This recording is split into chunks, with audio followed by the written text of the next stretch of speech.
that you'd like to ask about, please do. But just so incredibly thankful for you all. I think it's been a few years since we've been able to come up, hasn't it?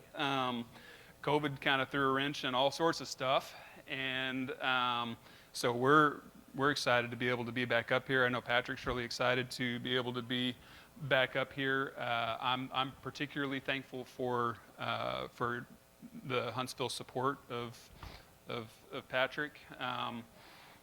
He's going to lead some singing this morning, but which he does at Impact, but as a very small piece of all the things that he's a part of. In fact, most of the things I'll talk about today, he's got a hand in some way, shape, or form. So really thankful that you all are helping him to continue to minister at the Impact Church, and thankful for all the other ways that individuals here are involved, in ways that you have been involved as a larger church family, and we really look forward to continuing our relationship, and hopefully it can be a two-way relationship, and not just Huntsville serving Impact, but Impact serving Huntsville in whatever ways we can also. But let's pray, and we can get started here. Heavenly Father, all praise and honor and glory and power be to you. God, we lift up your name. And we're thankful. We're thankful for the ways that you walk with us. We're thankful for the ways that you have allowed Huntsville and Impact to work together. We're thankful to remember that there are others in other places who are worshiping your name at the same time as we are here. And I pray that you be with us in class this morning, and that you would lead and guide us, and that we would all be encouraged through the things that we hear today. In the name of Jesus we pray. Amen. All right. So I wanted to start here. This is something that is sort of, it's exciting for others, but it's an exciting thing for me also. Let's throw that first slide up there. I got some faces, I think. Yeah, there we go. So I'm actually missing someone that I was sitting around messing with this and ended up missing somebody. But here we've got Paul Bailey, Jeremy, Frida, Mauricio, Eric, Leslie, Claudia, Yuvia, Marilyn, Samuel, and Perla. Here's why all of these people are important. All of these young men and women grew up as part of some of the children's and youth things that happen at Impact that we'll talk about in a little bit. Every single one of these people on the screen is on staff at Impact. They grew up in our children's programs, they grew up in our youth programs, and they are serving on staff in various capacities. Which says a whole like, I don't know how many people want to go back and work at a church that they grew up with. But this is really exciting to me. We have so many youth and children who cross our path, and to be able to see them stick around more and more and more and more is just so incredibly exciting. One of the things that I prayed when I first started, and as I was doing youth ministry for the first little while that I worked at Impact, was that I would work myself out of a job, and I did. It's really exciting. It's really exciting. Paul Bailey, the larger picture on there, he is our new high school minister. He's working with our high schoolers, and he grew up He's like a, what, third generation?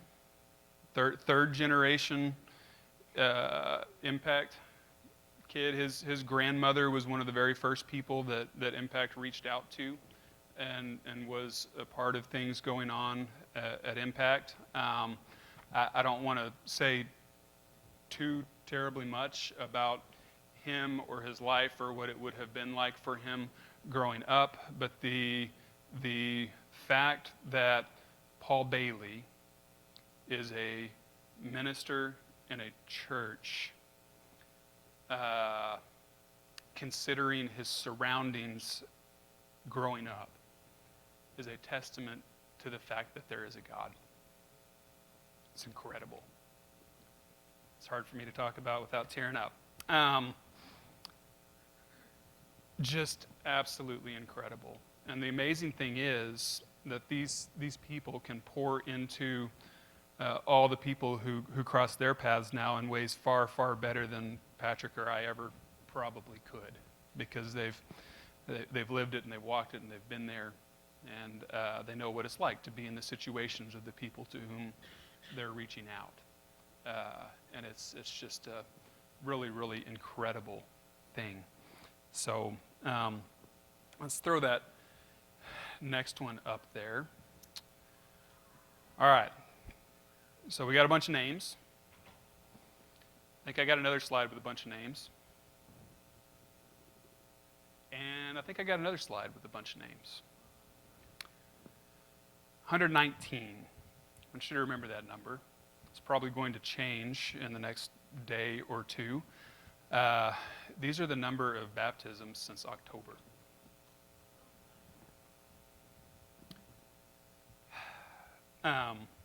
It's hard to it's hard to talk about all the things that are going well at Impact, because we'd have to be here for a really, really long time. It's a really normally there's like one area of ministry that's sort of doing well, and it's burgeoning, and it's increase. Every single area of stuff, of ministry that goes on at Impact is just soaring. And this is a result of all of those different ministries. I think I did a presentation about a month and a half ago, so I borrowed this slide from that one, and I had to add 30-something new names from a month and a half ago to our baptism. I mean, it's incredible. And it's not that we're doing, I don't know what's going on.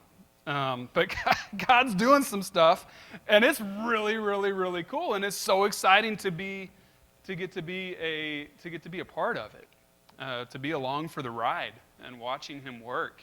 It's absolutely incredible. I'm reminded of the passage in Micah that has a negative tone about young men and women searching everywhere for the word of the Lord and not being able to find it.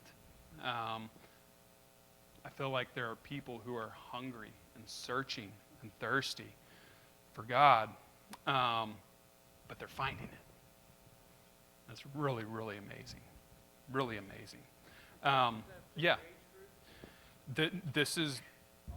What's your demographic for mostly young, mostly older? Who gets baptized the most? These are mostly adults. These are mostly adults. I don't like if you were to give an age range, probably 30s to 50s ish, something like that. Mostly unchurched adults. These aren't people who have been in church for a really. I mean, these are people who are hearing the gospel, hearing the good news of Jesus, and responding. So now, I mean, in there are youth in our youth group who've been coming for years, and in there are there's all sorts of different ministries represented in this list. Probably the largest ministry that's represented in that list is our resource center. You can probably throw that next one up there. I think that's the resource. Yeah. Resource center is basically food. We do a food distribution 2 days a week, Tuesday mornings and Wednesday evenings. And I asked them to give me some numbers here. So we are averaging about 700 families a week who come through to get food. Families can come once every 2 weeks. So that means that over the course of 2 weeks, we have about 1,400 families whose paths cross the Impact campus. One of the reasons that baptism list is so big is that we have somewhat not real recently, we've been able to have people come back inside.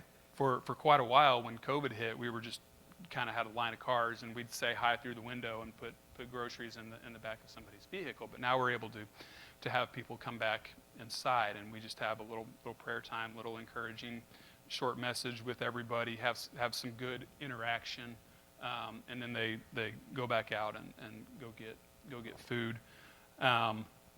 So if you national average for a family size is 5.6.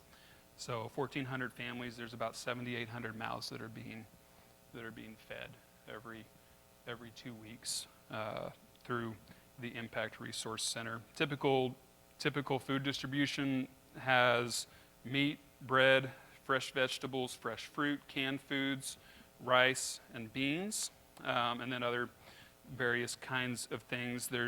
We also collect some hygiene and cleaning supplies and dog and cat food and different beverages and just different things that we'll distribute. Once we've collected enough of one item that everybody can have something, then we'll give those things out as well. But there's just so many wonderful things we've had to impact. I don't know if anybody who's been there.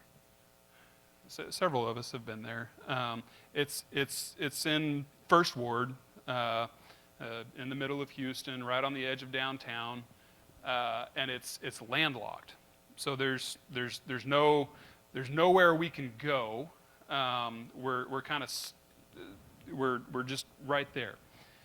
Parking is very limited, and so trying to figure out how to serve 700 families, 350 a day in a 2-hour period has been difficult. It's been difficult. There's a picture floating around from during COVID time where there was a 2-mile line of cars waiting. And you can imagine how happy our neighbors were with us. This big old line of cars going through the First Ward neighborhood where the streets are tiny.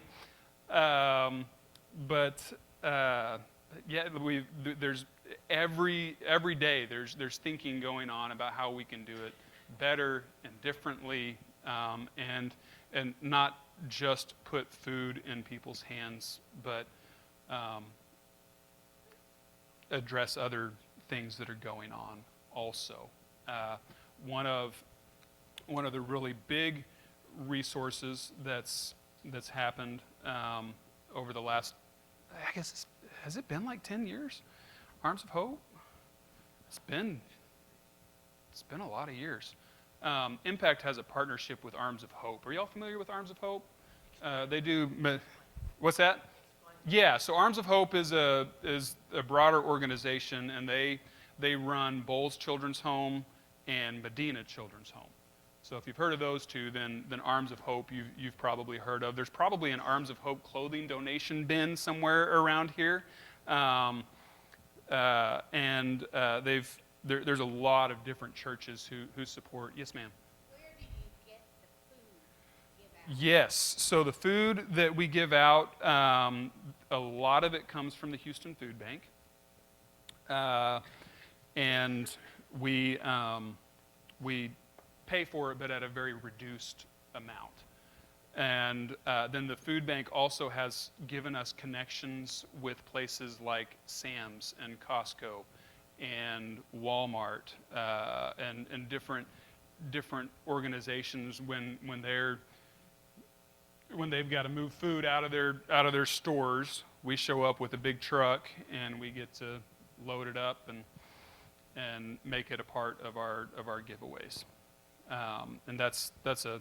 Then there's churches who do different things. Like we've got one church, they collect saltine crackers. They collect saltine crackers, and that's all they do. We have another church that does bread, and they make a bread run, and they bring us bread every Monday. There's another church once a year.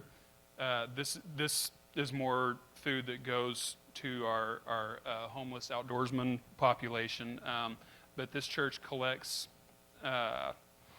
Vienna sausages, cans of Vienna sausage, and I think the last one was like 18,000 cans of Vienna sausage. They do it once a year, and it's something else. So it's a variety of places. There's actually been a shortage of a couple of things recently. Rice and beans, rice, yeah. Just a couple. Like we've had some difficulty coming into some of our normal staples the last little bit. So I think we've been kind of working through some of those things. Patrick knows more about.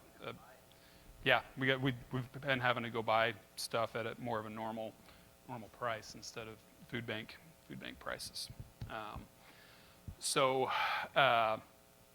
And really, I mean, gosh, pre-COVID, I think we were maybe doing 250 families a week, 250 families. So it's gone up a bunch. The need has gone up. And the people who come through, it's just such a variety of people from all kinds of different places. People who you wouldn't expect are coming through a line because it's the only option they have for putting food on their table for a week. And it's just, but yeah, it's been really incredible. Other questions? So you were explaining about Yes. So Arms of Hope, so they have Bowles Children's Home and Medina's Children's Home, but they also have what they started what they call a family outreach center. They've gone with this concept that combining social work and churches is a really, really good idea, and I happen to agree. So we have 2 social workers that are paid by Arms of Hope to be in our office and work with the people who come across our paths.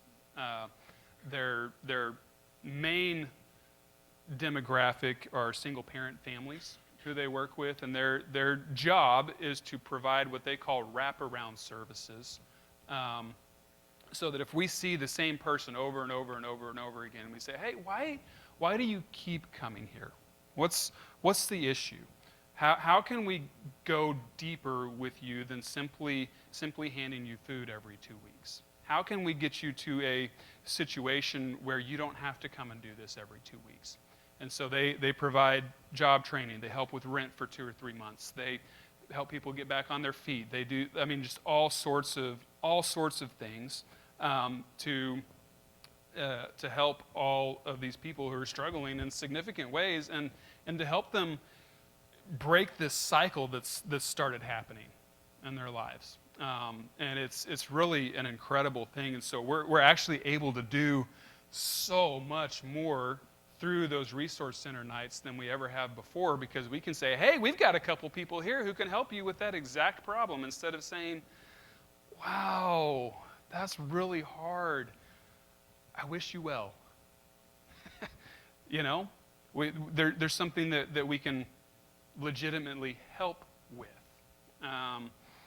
And so it's been such a wonderful, amazing thing. They actually had to hire an additional person simply to answer the phone and make phone calls for them, in addition to like the normal impact people who are in the office, because there are so many people who seek them out on those resource center nights that there's no way they can call everybody. So, well, they stopped being able to be there in person. yeah, there's just This is posted there for a while. They were physically there, which right, is really great. yeah. I'm hoping to get that back. What else? What am I missing, resource center wise?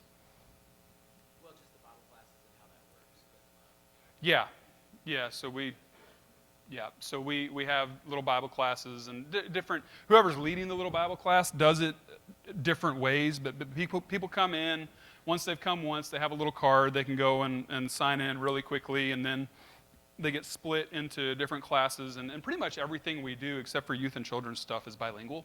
So we do everything in Spanish and in English. So we have Bible classes in Spanish. We have Bible classes in English. And we say Bible class, but sometimes somebody just sits down and prays with people. Sometimes somebody says, "Hey, what's going on? Tell me about life." Sometimes somebody's teaching about Jesus. Just everybody does it kind of a different way, but it's super fruitful, and I think people leave with a pep in their step instead of feeling beat down because here they've got to go and stand in line to get free food because they can't afford it to put it on the table for their kids, you know. Yes. Mm-hmm. So we don't personally, but our social workers have a binder, more than one binder, about yay thick, of different places that they can refer people to for specific issues. So if there are healthcare issues and they can't afford healthcare, they don't have insurance, they don't have this, they don't have that, this is a particular problem, then they are able to refer people and help them find places that are able to help. So something like that, and there's a lot of things like that where maybe we're not the last stop on the chain of help, but we're able to get people to places that are designed to help with specific problems. It's been a dream for a long time to have a little healthcare clinic.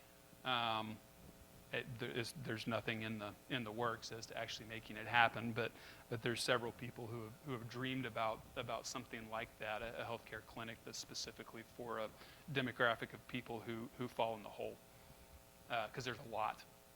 There's a whole lot of people who fall in. I had a kid. Gosh, it's been probably 13 or 14 years now, but he graduated high school. He had seizures all the time. It really had affected his brain and health in various ways. And if he were of a different demographic, and if he were to have parents who could have helped him navigate all those things, and it would have been different, but he ended up passing away from a seizure when he should have been able to go see a neurologist and get help. But here's this 20-year-old, strong, amazing young man who died because he was in a place where he couldn't get health care that he needed. So this is really cool that we're in a place to be able to find health care for people who need it. Yeah, good question.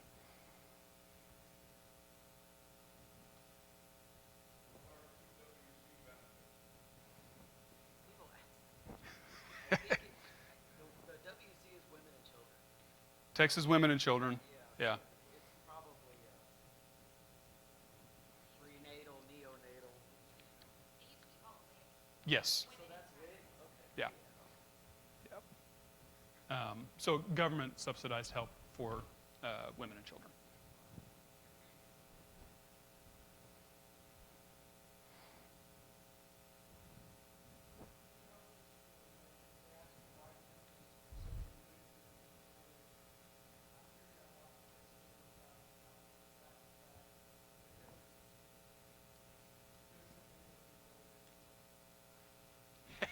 Yes.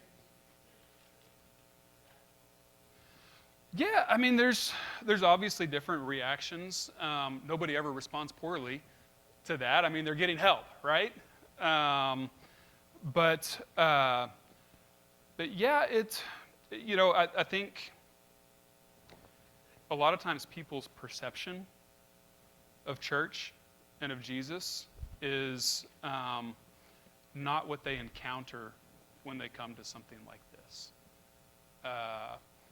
people are expecting to either from personal experience or just from what they hear from other people. People come expecting to be beat down and to be judged. And hey, why are you in this situation? No, or just whatever. But do you have like a specific story that you're thinking of? Well, we always, there, I just say from my own personal, whether exactly this answers the question, turn this direction. An impression that something that's made an impression on me in the last year or two is, especially back when the parking, the line was so long, right? I would walk out there and see that, and it would stress me out, and I'd go back inside, and fully expect just angry people once they finally get into us, and that's just not the case, like, at all. Yeah. And then when we did the drive-through for so long, where people just, as you said, we signed them up, through the windshield, went through the car window. And then we started having them come back inside, so we need to register them the way the food bank wants us to, but then also we're splitting them up and, going into this other, 10, 15-minute class or whatever, so they got to come inside. They got to sit in that line to park, and then they got to come inside and do the whole thing that we have them do inside. And when we were preparing for all this, we were just really psyching ourselves up for bad attitudes at asking people to do this again. And it's just not been the case. And I'm grateful to God for that. I don't know what all to explain that, what all to chalk that up to. We sure are friendly. I imagine there's other places where people are pretty gruff. People are worn out.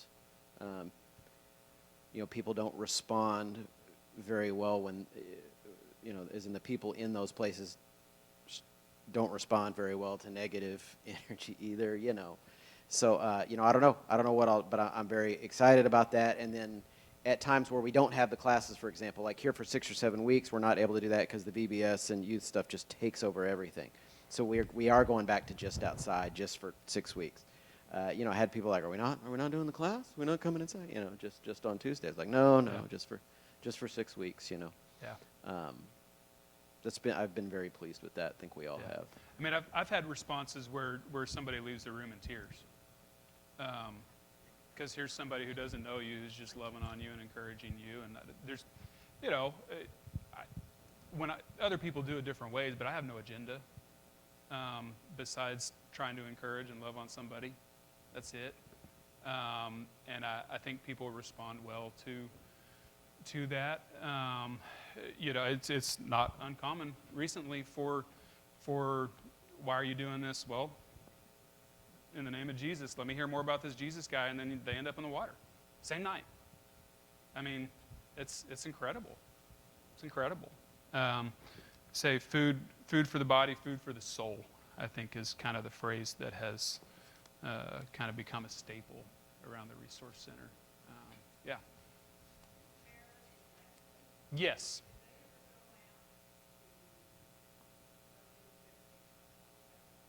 They do. They do. Yes. Not real often necessarily, but they would definitely be open to it. Yes. It's incredible. It's something that we prayed for forever. That it was a desperate need because we see the same people over and over and over and over and over again, and we're just ill-equipped to be able to help them deeper than helping them survive to the next week, which is important. It's incredibly important. You don't get these deeper relationships with people, and you don't have that contact with people unless you're doing this broad-scoped, let's help somebody survive till the next week sort of thing. You have to be doing those things in order to meet people and to help on a deeper level. So it's good that we have this broader-based, let's just help people survive to the next week kind of thing, let alone the fact that you're simply helping somebody survive to the next week. I mean, that's good, right? But to be able to help those wheels just stop spinning and take a different direction. Yeah, it's yes. Yeah, yeah. I wish I had a picture of him. There's a guy. He's an older man.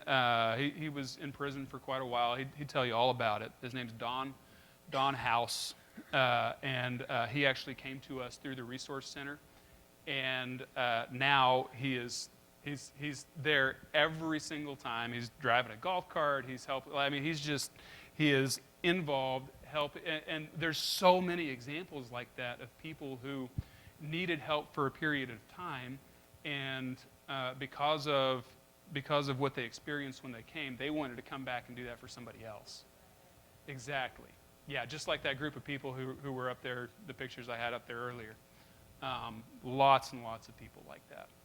Yeah, it's really, really neat that he was in jail for a long time. He's a veteran. It just had lots of ups and downs, and here he is. There was a man. I'm going to mess up the story, but there was a man who had come. He was having trouble walking. I think he'd walked up to get his food instead of driven up or something, and it was obvious that he was having trouble walking. Don struck up a conversation with this guy. This is right after Don started helping, and Don said, "Well, come back in the 2 weeks when you can come back." And so he did, and Don remembered, and Don had like a real special, nice cane kind of thing that he'd gone and picked out just for. I mean, it was just so neat. It's so neat. Yeah. Other resource center questions? All right, throw that next one up there. So today begins our 6-week-long vacation Bible school. We say vacation Bible school because we do all the vacation Bible school stuff, but it's really more of a day camp. We have 400 and, hold on. Well, I had a number. 400 and something. 405 elementary school children signed up for Vacation Bible School who will be attending Monday through Thursday for 6 weeks. We've got maybe 20 to 25 college and high school interns who are working with us for the summer, specifically with that age group. This morning at Impact, there's going to be 4 youth groups from out of town who are coming to do their mission trip with us. Tomorrow, there's going to be about 30 adults who come from all over the Houston area to teach a reading class, and they're going to do that Monday through Wednesday. All those things are a part of the Vacation Bible School. We're going to run about 29 vans and buses every single day to go pick up kids. 29, so 405 elementary schoolers, 86 high schoolers, and 110 middle schoolers is who's going to be around the Impact campus. And the extension of the Impact, the old Lindale Church of Christ, that's now part of Impact. Our middle school meets over at that location. So there's going to be a lot. This is why a resource center people can't come inside during the summer, is because every little itty bitty tiny piece of space is used. So we'll have around 6 youth groups who come every week to come and help make all of this happen. There's a field trip that they go do on Thursdays. The youth groups prepare all of the VBS activities. Kids get breakfast, kids get lunch, and kids get a reading class, and kids get loved on and have an absolute blast. The reading class is huge. I think there's a stat that's been thrown around. It's been thrown around a long time. I don't know the complete and total veracity of it, but I think it's pretty true. There are some states in the United States who determine their future jail cell needs by reading level in 3rd grade. Do you have to read to know Jesus? No. Do you have to read in the United States to survive and do well? Yeah. Yeah. Reading's huge. It's huge. So we make that a part of everything we do. Middle school and high school looks a little bit different. They don't have all these groups who come in and work with them. We do have interns who come and work with us, work with them for the summer, but they do a lot of active learning. They get out of the building. They go do a bunch of service projects. They're busy and just doing all sorts of wonderful and amazing things. So that's starting today. It's very exciting. Questions about that? Yeah.